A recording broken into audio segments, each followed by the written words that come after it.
అంబటి రాంబాబు బూతులు మాట్లాడినందుకే తెలుగుదేశం పార్టీ కార్యకర్తలు దాడి చేశారు. అంబటి బూతులతో రెచ్చిపోయినందుకే పోలీసులు అరెస్టు చేసి కోర్టులో హాజరుపరిచారు. అంబటి బూతులు మాట్లాడినందుకే కోర్టు కూడా 14 రోజుల పాటు రిమాండ్ విధించింది. అంబటి బూతులు మాట్లాడినందుకే ప్రస్తుతం రాజమండ్రి సెంట్రల్ జైల్లో రిమాండ్ ఖైదీగా ఉన్నారు. అయితే ఇక్కడ అర్థం చేసుకోవాల్సిన విషయం ఏంటంటే, అంబటి బూతులు తిట్టకపోతే ఆయనను అరెస్టు చేసేవాళ్ళు కాదు కదా, ఇంటిపై దాడి జరిగేది కాదు కదా. మరి ఇక్కడ కులం ప్రస్తావన ఎందుకు వచ్చింది? అక్రమ అరెస్టు అని ఎందుకు అంటున్నారు? హత్యాయత్నం చేశారని చెప్పడంలో అర్థం ఏమిటి? విషయం మొత్తం పక్కదోవ పట్టించడానికే అనేది ప్రతి ఒక్కరికి స్పష్టంగా అర్థమవుతుంది.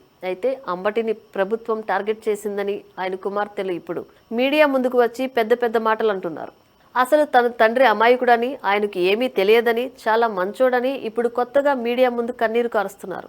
దీంతో అసలు అంబటి క్యారెక్టర్ ఏమిటనే చర్చ ఇప్పుడు సోషల్ మీడియాలో జోరుగా జరుగుతోంది. మాజీ మంత్రి అంబటి రాంబాబు 1989లో కాంగ్రెస్ పార్టీ తరపున తొలిసారి రేపల్లె నియోజకవర్గం నుంచి ఎమ్మెల్యేగా ఎన్నికయ్యారు. ఆ తర్వాత 1994, 1999 ఎన్నికల్లో ఓడిపోయారు. ఆ తర్వాత వైసీపీలో చేరారు. 2014 ఎన్నికల్లో ఓడిన అంబటి 2019లో సత్తెనపల్లి నుంచి పోటీ చేసి గెలిచారు. 2024 ఎన్నికల్లో ఓడారు. 2 సార్లు ఎమ్మెల్యేగా ఎన్నికైన అంబటి ఒకసారి అసెంబ్లీ పిఏసీ సభ్యునిగా 2 ఏళ్ల పాటు మంత్రిగా పనిచేశారు. నిజానికి గౌరవప్రదమైన స్థానంలో ఉన్న అంబటి గత చరిత్ర చాలా దారుణంగా ఉందనేది సొంత పార్టీ నేతలు చెబుతున్నమాట. అంబటిని అంతా సరదాగా సంబరాల రాంబాబు అని కూడా పిలుస్తారు.